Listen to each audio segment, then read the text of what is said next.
from Camille's Primary Ideas, and today I have week 2 of the primary program Pioneer Trail review activity. Now, hopefully you've seen week 1. If not, you can access that using the link below. I've got all the details for week 1, including how to get this map and the wagons. So we'll be using the map and the wagons for 4 weeks total to help you review for your primary program. So week 1 focused on the words. Week 2, we are focusing on the dynamics. Now, don't let that word scare you. It's just we're kind of putting the feeling into our songs. Dynamics kind of make songs not be so flat. It's how they grow, and they really help us feel the songs. So I like to call it putting the feeling into our songs, or the dynamics if you want to go with a more musical term. All right, so for this week, like I mentioned, you'll need the map and the wagons, and we will be moving the wagons. They're currently at Nauvoo from week 1. They're moving to winter quarters for this activity. And then for the dynamics, I've made these Pioneer Dynamic, I guess, printable cards, and they just kind of help showcase each different dynamics that you want to kind of maybe focus on as you're practicing the songs. So I printed mine on cardstock and I didn't bother laminating them. I'll probably be the only one touching them. But if you want to laminate them, great. And again, you can access these all using the link below. So these are kind of the premise of what we'll be working on. Like I mentioned, I think in week 1, you can just use the map and the wagons and just advance. And every time the children sing a primary song, one of your program songs, sing it well, just move the wagon over. I do like to just kind of add in some more activities, just so we're not just singing the same 8 or so songs every week up until the program. It just gets a little redundant. So this is just kind of a fun way to bring in a little more movement and engagement into singing time, but totally optional. All right, so you can even bring the cards, and then I do have even more that you can make it more additional, more optional. I'll show you that in a second. So what I would do with these is you'll just want to set up your map. Maybe you can keep it up for the duration, but if not, just take it down and put the wagons circling around Nauvoo, because that's where you're going to want to start. And then you'll just want to tell the primary that life was hard at winter quarters, but they kept going with faith.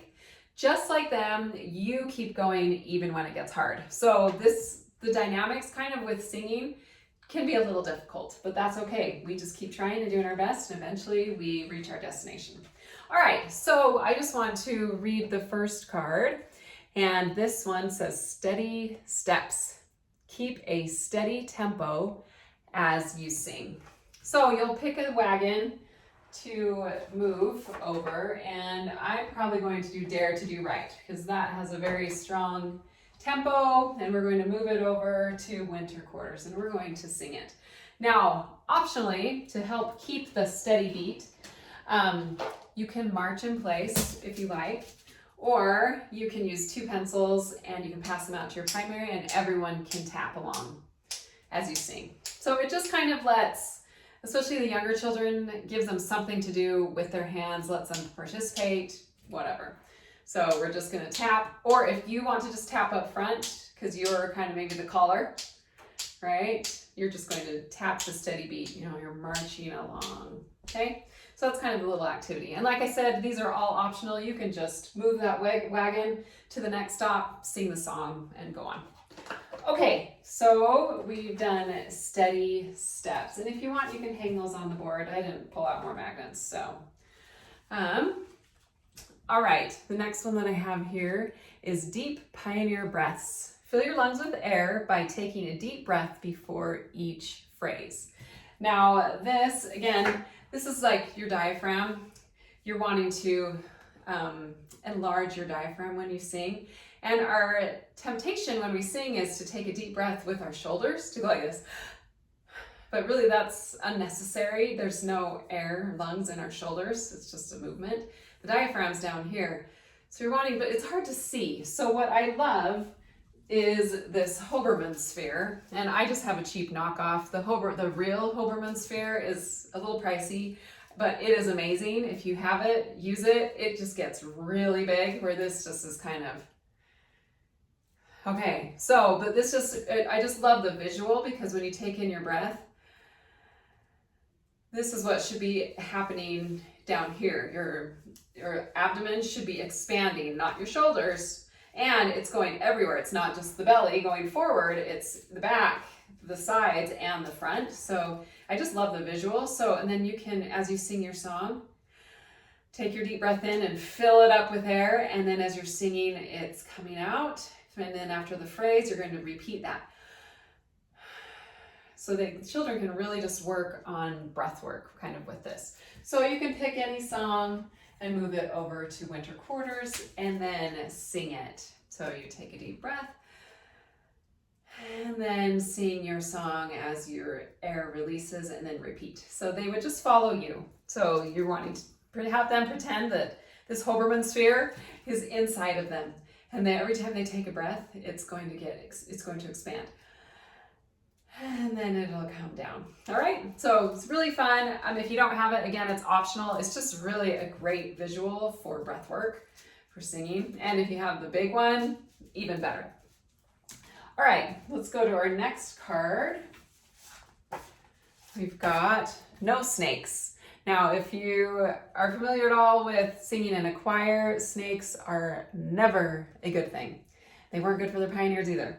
So practice keeping all the S's together as you sing. So if you know in advance, you may have a song that has a lot of S's, a lot of words that end in S.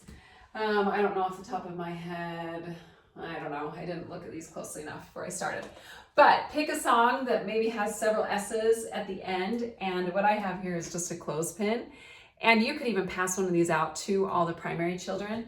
And when you pinch it close, the S's, kind of like the snake, almost looks like a snake.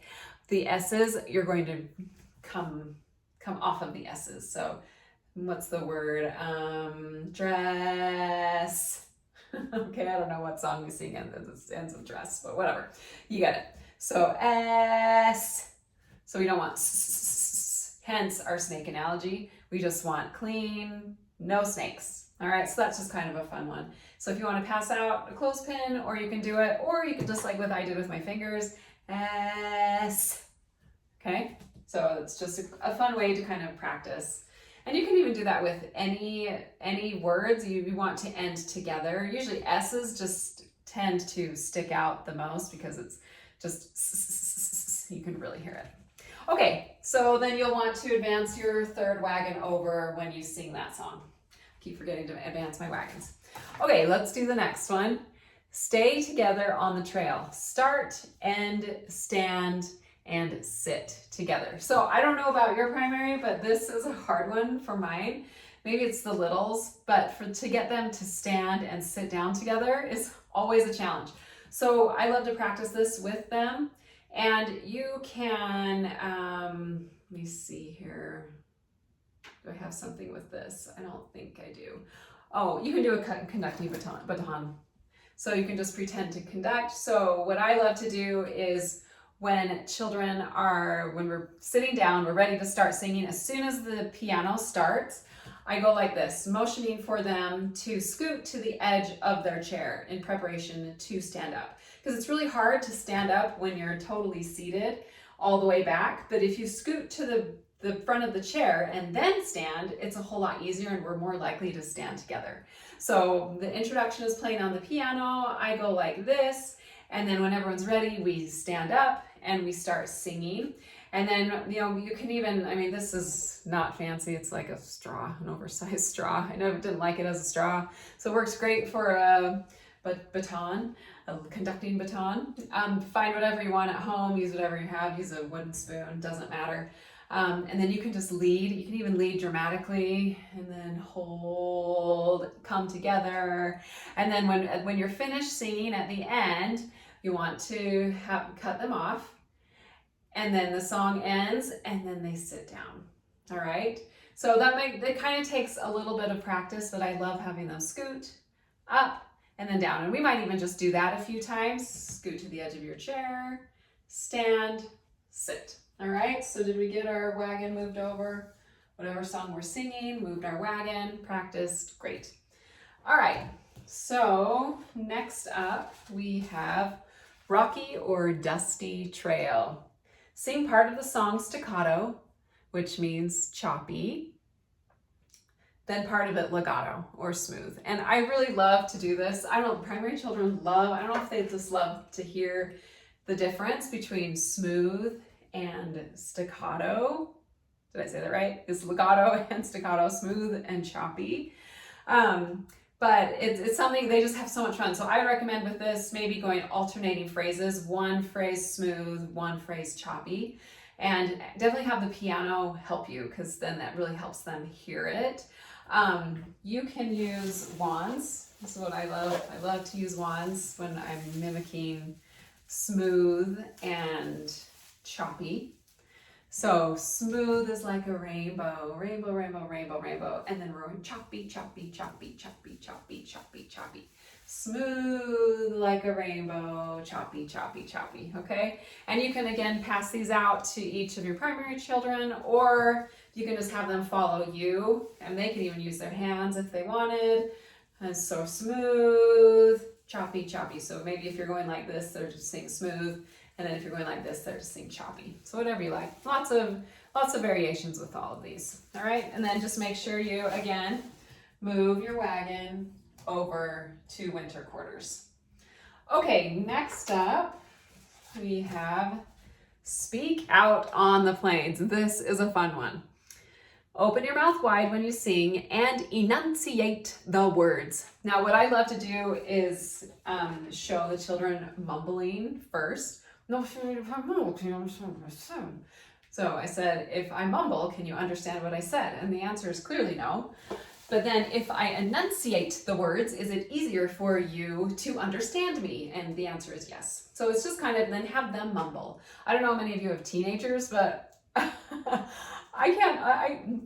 all say I'm going deaf, but I don't know. I think it's because they mumble, and then you throw in braces and it's a whole new ball game. Anyway, don't get me started on that. All right, back to enunciating the words. This is Tennis Ball Bob, and you can also do Tennis Ball Barbara. He helps you enunciate the words by opening your mouth, dropping your jaw, and singing clearly. All right, so this is so fun to have children just mimic this. So you just pull this up and say, okay, can you make your mouths look like that? Okay, so when we sing, we need to open our mouths. All right, so, and then just as you sing, you just kind of like a little puppet, squeeze it. You can, if you wanted to, make one for each of the primary children to do the same. I just have the one because I like to I have to have them follow me. It's a little easier, but that is a fun activity. I mean, I just put a slit in a tennis ball and hot glued some googly eyes on, really easy. And then if you want to make Barbara, you can just add some eyelashes or some yarn for hair, whatever. Bob was easier than Barbara, so I went with Bob. All right, so super fun. Kids love this. And again, it's a great visual. But again, these are all optional. You don't have to do it. You can be the best prop and just teach them how to open their jaw and enunciate the words. Long vowels, ah. Okay, so let's keep moving. Oh, and then move your wagon over. I think in singing time, you'll remember because it'll choose your song that you'll be singing when you move your wagon over. Okay, growing faith. Getting down to the end here. Gradually increase and decrease the volume as you sing. So I mentioned earlier about we don't want songs flat, and that means in volume. We don't want them just to be the same. We want them to grow and then come back.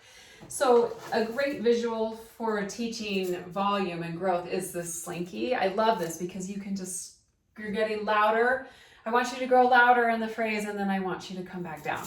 And I do love to emphasize never louder than lovely. I don't want them screaming or yelling, but we can sing, we can do lots of volume without yelling and screaming. So within our phrase, I probably would do it, usually it's about the phrase, each phrase you want to grow and come back down. And then you want to grow and come back down. It just really helps listeners understand what you're saying, and it helps convey the message better rather than just it being like one long sentence that's going on forever. So we're going to grow, grow, grow, grow, and then we're going to come back down. All right, so this is just a really fun one for volume. My Slinky got stepped on by one of my kids. They were playing with it. It's my fault, I left it out. So it has a nice kink in it, but hopefully if you have a Slinky, it looks a little better than mine. Maybe I'll just replace it sometime, but it's not bad enough yet. All right. Okay, let's go on. Did we move our wagon? I forget if we moved our wagon. Yes. Oh, nope. Shine on. Okay, so we've got one more. Two more. Nope. I'm losing it. Here we go. One more. Yes. Okay. Sorry. Strong and brave. Stand tall and sing without moving your bodies. So we want children, if you want to tell them, if you ever watched a choir and if someone moves, your eye is going to go right to that person moving. If their hands are down and someone in the choir goes like this, everyone's eyeball goes to that. So that's kind of why choirs, they want everyone to look the same so nobody stands out. So, and the same thing goes for movement. So when we want to stand tall and be still and put our hands down and not wiggle. Now I know with, the younger primary children, that's, great in theory, but they're going to wiggle and it's fine. But we just want to teach that we want to really try and stand still while we're singing. So if you can find there on your phone, there's a motion detector app that's really fun and it'll detect movement if you're holding your phone up while they're singing. So it's really a good challenge to see if you can get them to stand still while they sing and see if no motion was detected. If that's just too much for you, you can just either just watch. I'm going to detect motion. I'm going to be the motion detecting app. And you can watch for anyone moving. And you could even, while you're singing, okay, I want you to try and subtly move without me catching you as we're singing the song. So they can be singing and maybe someone's going to go, all right, and then you point it out that you saw it. Because you will see almost all movement, especially if the majority of everyone is still. Now, if everyone's moving, obviously you're not going to be able to see it. But if it just happens once, whatever, your eye is going to go right there to that movement. So it's just kind of fun. Anyway, I think that went through I have 8 of these. So you can use them if you have more than 8 songs in your program. You can just shuffle them up, maybe do 2 or 3 different ones if you need, whatever.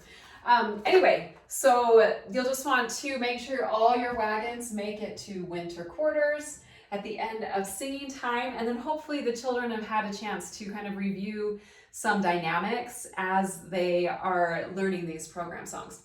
So stay tuned for week 3, and I hope that helps you this week review for your program. I would love to hear how it goes in the comments.